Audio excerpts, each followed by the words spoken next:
बुरा इंसान। अब यदि हम आपसे पूछें कि आप कैसे इंसान के साथ रहना चाहेंगे तो आपका क्या जवाब होगा? अच्छे इंसान के साथ। क्यों? हम अपने लिए अच्छा इंसान ही क्यों चुनते हैं? क्योंकि हमें पता होता है कि उसकी भावनाएं हमारे लिए अच्छी हैं। वो जो हमारे लिए सोचता है वो अच्छा सोचता है, हमें हमेशा खुश देखना चाहता है। इसलिए हम अपने जीवन में अच्छे इंसान का ही चयन करते हैं।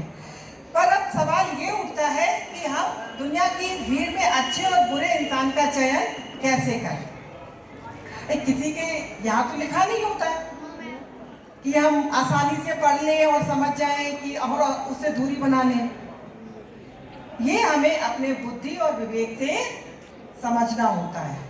अच्छा ये बताइए, भगवान ने हमें खाने के लिए क्या दिया? देखने के लिए क्या दिया? काम करने के लिए क्या दिया? चलने के लिए क्या दिया? और सही और गलत की पहचान करने के लिए हमें क्या दिया? दिमाग। यदि हम सही वक्त पर अपने दिमाग का सदुपयोग नहीं करते हैं तो हम बड़ी बड़ी दुर्घटनाओं का शिकार हो जाते हैं। कई बार क्या होता है गर्ल्स फ्रेंड्स कि अच्छा लगेगा, क्योंकि जब आप दोस्त की तरह समझेंगे, हम कोई टीचर या मैम नहीं, एक फ्रेंड, जस्ट लाइक अ फ्रेंड, ठीक है? क्योंकि तभी हम समझ पाएंगे और आपके जो डाउट्स आपके मन में बीच में आएंगे उसे क्लियर कर पाएंगे। तो स्टार्ट करें। अच्छा गर्ल्स ये बताओ, हम कहाँ रहते हैं? कहाँ खाना? हाँ बोलिए, एक साथ बोलिए।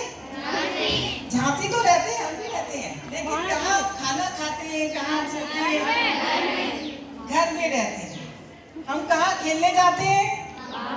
बाहर खेलने जाते हैं अपने दोस्तों के यहाँ, पार्क में जाते हैं, ठीक है। और कहाँ हम शॉपिंग करने जाते हैं? मार्केट में, मॉल में। आप लोग गए होंगे विशाल मेगा मार्ट, है ना, मानिक चौक, सीपी बाजार। और कहाँ हम पढ़ने आते हैं? स्कूल में। कहने का मतलब ये है कि घर के अंदर और घर के बाहर दो तरह के इंसान रहते हैं। हमारे लिए बहुत गलत भावनाएं रखता है और कई बार सामान्य सा दिखने वाला इंसान हमारे लिए बहुत अच्छी भावनाएं रखता है, परंतु उसे हम अनदेखा कर देते हैं और अक्सर धोखा भी खा जाते हैं। खाते हैं कि नहीं? कहने का मतलब ऐसा है कि ऐसा नहीं है कि अच्छा दिखने वाला इंसान की भावनाएं अच्छी नहीं हो सकती हैं, हो सकती हैं, या खराब दिखने वाले इंसान की भावनाएं गलत नहीं हो सकती हैं, हो सकती हैं, लेकिन हमारे अंदर इतना IQ लेवल होना चाहिए, इतना बुद्धि विवेक होना चाहिए कि हम उसके अंतर्मन की मनोदशाओं को समझ सकें और अपने आप को उससे सुरक्षित कर सकें। तो इसकी जानकारी आज हम आपको देंगे गुड टच बैड टच के माध्यम से कि कैसे हम अपने जिंदगी में आए सही और गलत इंसान की पहचान कर सकते हैं। तो पहले बात हम करते हैं गुड टच की। बेटा इसका भी देना। गुड टच, जैसे कि हमारी मम्मी हमें प्यार करती है, हमारे नाम है सेल्फ डिफेंस, यानी कि आत्म सुरक्षा। जैसे आप लोग यहाँ पे सब्जेक्ट पढ़ते हैं, कौन कौन से सब्जेक्ट पढ़ते हैं बताइए?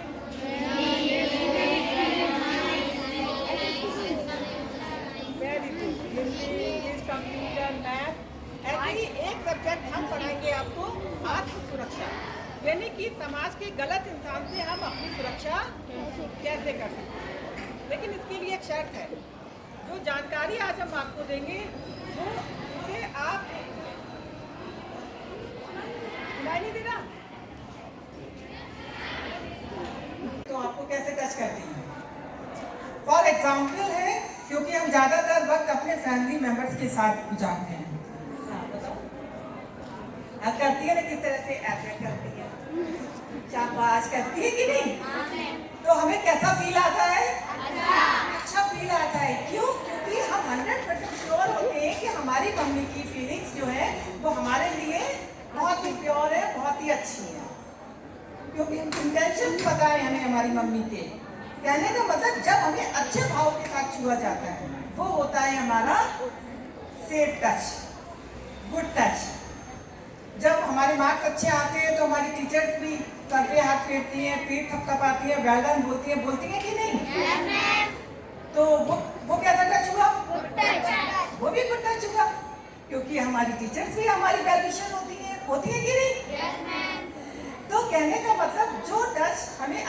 जहाँ के साथ टच किया जाता है वो होता है हमारा फुट टच, यानी कि फेस टच। तो एवरीबॉडी को ये तो सब जानते हैं कि नहीं? अब बात करते हैं बैक टच। बैक टच 3 तरह के होते हैं, आप देख सकते हैं। क्या देख रहे हैं आप इस डॉल में? प्यारी सी है ना, बिल्कुल आप लोगों की तरह। 2 छोटी हैं, ड्रेस पहन रखी है, शूज भी पहन रखी है इसने आप लोगों की तरह, है नहीं? बताओ। यस है। तो इसके सभी बॉडी पार्ट्स आपकी तरह, जैसे कि 2 हाथ, 2 पैर, सुंदर से बाल, सुंदर सी आंखें, प्यारे से lips, yes, every part is same. पर हमारी बॉडी के कुछ पार्ट्स ऐसे होते हैं जिन्हें ना तो हम खुद देखते हैं, ना हम दिखाते हैं, ना हम उनका नाम लेते हैं, ना हम किसी के मुंह से उनके नाम सुनते हैं। वो कौन से पार्ट्स हैं? ध्यान से सुनिएगा। वो है पार्ट नंबर 1, ठीक है? आपको देखना है क्या क्या। Part number 1। पार्ट नंबर 2 हमारे दोनों पैरों के बीच का हिस्सा, एंड पार्ट नंबर 3 ये हमारे बॉडी के कुछ पार्ट्स ऐसे होते हैं, यदि कोई इंसान आपकी बॉडी के इन पार्ट्स को छूता है तो वो होता है सबसे डेंजर टच। वहां पर आपको क्या करना है? क्या बोलना है उस इंसान से? डोंट टच मी। उसका विरोध करना है, चुप नहीं रहना है। चुप रहने से क्या होगा? आप धीरे धीरे उसे बढ़ावा दोगे, वो आपको वैसे ही परेशान करता रहेगा। यहाँ तक कि यदि आपके कोई लिप्स को भी छूता है तो वो भी होता है डेंजर टच। वो ये पार्ट्स ऐसे हैं, उसको किसी को भी छूने का राइट नहीं है सिवाय हमारी मम्मी के। डॉक्टर छू सकता है, वो भी मम्मी पापा के प्रेजेंस में, अकेले में डॉक्टर भी नहीं आपको टच कर सकता है। ये बॉडी किसकी है? ये हम बैठे होते हैं, वहां पर बहुत से अजनबी लोग भी बैठे होते हैं साथ में। तो अंकल लोग होते हैं, दादाजी की उम्र के भी होते हैं, भैया लोग भी होते हैं, हमारे बराबर के भी मतलब बॉयज होते हैं। तो सपोज एक अंकल है, ठीक है? ध्यान से सुनिएगा हम क्या कह रहे हैं। एक समझ के चलिए कि हम ट्रेन में बैठे हैं हम दोनों, और मैं हूँ अंकल। अगर मैं इससे पूछती हूँ बेटा कौन सी क्लास में पढ़ते हो, हाँ, तो आपका क्या जवाब होगा? लेकिन आपको क्या करना है? अगर वो पूछ रहे अच्छा आपके हेयर तो बहुत अच्छे हैं, तो आपको क्या उन्हें छूने देना है? नहीं छूने देना है। वो आपसे मीठी मीठी बातें करेंगे और आपके ऐसे हाथ फेरेंगे या आपको इस तरह से करने की कोशिश करेंगे, कंधे पे हाथ रखने की कोशिश करेंगे, आपके कपड़े भी छुएंगे। हमें उनके इंटेंशंस नहीं पता है। अजनबी इंसान है, हम उसको अपने कपड़े क्यों टच करने दें? हम उसको अपने बाल क्यों टच करने दें? हम उसको खुद को क्यों टच करने दें? वहां पर हमें सबसे ज्यादा चिल्लाकर लाउडली बोलना है, अंकल डोंट टच मी। अगर वो अंकल बार बार मना करने के बाद भी आपको टच कर रहे हैं तो उसकी शिकायत तुरंत अपने आपके साथ जो भी पेरेंट्स हो, जो भी बड़े हो, उनसे कहें। वो नहीं है तो टीसी से कहें, लेकिन शोर मचाएं। फिर चाहे आप मार्केट में आपके साथ कोई अप्रिय कर रहा है, अप्रिय व्यवहार कर रहा है, तब भी आप शोर मचा के उसका शोषण करें। और शोर मचाएंगी तो वो अपने आप सहम जाएगा। क्या होता है गर्ल्स, कई बार एक स्कूल में आप जैसी बच्ची हमारे पास आई और वो ये बोली कि मैम हमारे साथ ऐसे ऐसे सड़क पे चलते हुए एक अंकल ने गलत किया। तो हमने जब उससे कहा कि बेटा उसकी शिकायत आपने अपनी मम्मी पापा से क्यों नहीं की, तो उसने क्या बोला पता कि मैम वो जो थे ना बहुत स्ट्रॉन्ग थे, बहुत हमारी दादाजी की उम्र के थे, इसलिए उन्होंने कहा कि अगर तुमने हमारी शिकायत अपनी मम्मी हमारी, तो हमें क्या करना है? जब भी हमें ऐसा फील हो, ईश्वर ने हम लोगों को छठी इंद्रिय दी है गर्ल्स, आप चाहे छोटे हो चाहे बड़े हो, हम महिलाओं को, हम बच्चियों को एक छठी इंद्रिय दी है कि सामने वाले की नजरों से समझ जाते हैं कि उसकी भावना हमारे लिए कैसी है। होता क्या है, या तो हम समझकर अनजान बन जाते हैं, छुपाते हैं अपने पेरेंट्स से। किस लिए? क्योंकि हमारा बाहर निकलना बंद हो जाएगा, हमारे पढ़ाई हमारी छुड़वा दी जाएगी। बहुत से ऐसे रीजंस होते हैं, हमारी मम्मी हमें ही गलत समझेंगी। तो एक बात आप गांठ बांध लीजिएगा, जो इंसान गलत होता है सजा उसी को मिलती है। अगर हम सही हैं तो डर किस बात का? हमें यहाँ पर क्या करना है? जोर से बोलिए, डॉन। फिर से बोलिए, don't touch me. Don't touch me. तो सेकंड बेड टेस्ट क्लियर हुआ? Yes ma'am. सबको? Yes ma'am. अब तीसरे बेड टेस्ट मम्मी से ना करके हमसे कर रही थी वो बच्ची। तो ये बताइए गर्ल्स, क्या बच्चियां कमजोर होती हैं? गर्ल्स कमजोर होती हैं? No ma'am. क्या बड़ा होना ये सब कुछ होता है? No ma'am. आप लोगों ने रानी लक्ष्मीबाई का नाम सुना है? Yes ma'am. अच्छा, कौन बताएगा उनके कारनामे कि उन्होंने क्या किया था अपनी लाइफ में? हाँ, हाथ ऊपर करो। हाँ प्लीज आओ बेटे, बताओ एक दूसरे।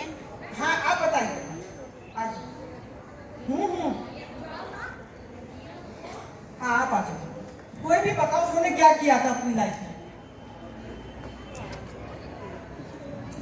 मैम, उन्होंने छोटी सी उम्र में ही अंग्रेजों को दूर किया था और मतलब हमारी झांसी से दूर भगाया था और हमारे झांसी वासियों को वो क्या कहते हैं, आज़ाद किया था।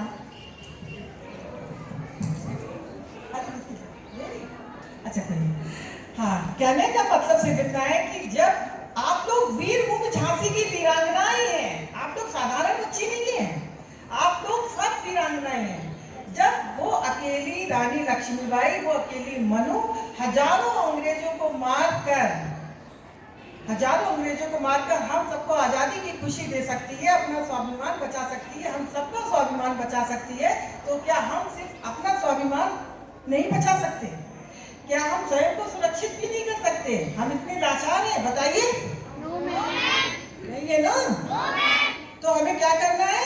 विरोध करना है। ये नहीं देखना है कि वो अंकल हमारे दादाजी की उम्र के हैं या वो हमारे बहुत ही क्लोज फ्रेंड्स हैं या फैमिली मेंबर भी है आपका, तो उसका विरोध करना है। विरोध करने से क्या होगा कि आप खुश रहेंगी। अगर विरोध नहीं करेंगी तो आपका ध्यान पढ़ाई से हट जाएगा। आप लोग चाहती हैं ऐसा कि आपके मार्क्स कम रहे? आपका ध्यान आप अपने टारगेट से हटे? जो आप लोगों ने सपने सजाए हैं डॉक्टर इंजीनियर बनने के, वो कई बार क्या होता है, हमारी मम्मी जब हमसे कहती हैं, ध्यान से सुनना, ये सबके घर की बात है जो हम बोलने जा रहे हैं, कि छोटे कपड़े मत पहनो। कहती है कि नहीं? किसकी मम्मियां कहती हैं? ऑलमोस्ट सभी की कहती हैं। बॉयज के साथ ज्यादा उठो बैठो नहीं, पढ़ाई में ध्यान लगाओ, कहती है कि नहीं? बहुत अच्छी बात है। मोबाइल ज्यादा मत चलाओ, ज्यादा घूमो फिरो नहीं, एक्सेट्रा एक्सेट्रा, बहुत सी बातें कहती हैं। तो अब ये बताइए गर्ल्स कि इस दुनिया में कौन लेकर आया? माँ, पापा, है ना? इतने अच्छे स्कूल में कौन पढ़ा रहा है? माँ पापा पढ़ा रहे नहीं। हमारी यूनिफॉर्म किसने बनवाई? हमारे आप लोग जो टिफिन लेकर आए होंगे वो किसने बनाया? हमारी चोटियां किसने बनाई? हमें अच्छे अच्छे रेस्टोरेंट में कौन ले जाता है? हमें ब्रांडेड कपड़े कौन पहनाता है? Mummy papa. तो कहने का मतलब इतना है कि जब मम्मी पापा हमारे जीवन में इतना सब कुछ हमारे लिए अच्छा कर रहे हैं और यदि वो किसी बात के लिए मना करते हैं तो क्या वो गलत है? वो गलत हो सकते हैं? नहीं हो सकते ना। हमें क्या करना है? हमें उनकी उन फीलिंग्स को समझना है। क्योंकि बच्चों, हम जानते हैं आप लोग बहुत होशियार हैं, समझदार हैं, अपनी लिए जागरूक हैं, लेकिन फिर भी ये दर्दनाक घटनाएं हो रही हैं कि नहीं? कमी कहाँ है? कमी है सिर्फ हमारे अंदर हिम्मत की और हमारे अंदर फैमिली के साथ जुड़ाव की। हम फैमिली के साथ अटैच कम हैं। कहीं ना कहीं हमारे और मम्मी पापा के बीच अनदेखी कांच की दीवार है। इससे क्या होता है कि बाहर वाला इंसान हम पे हावी होने लगता है। वो हमें अकेला समझ लेता है। For example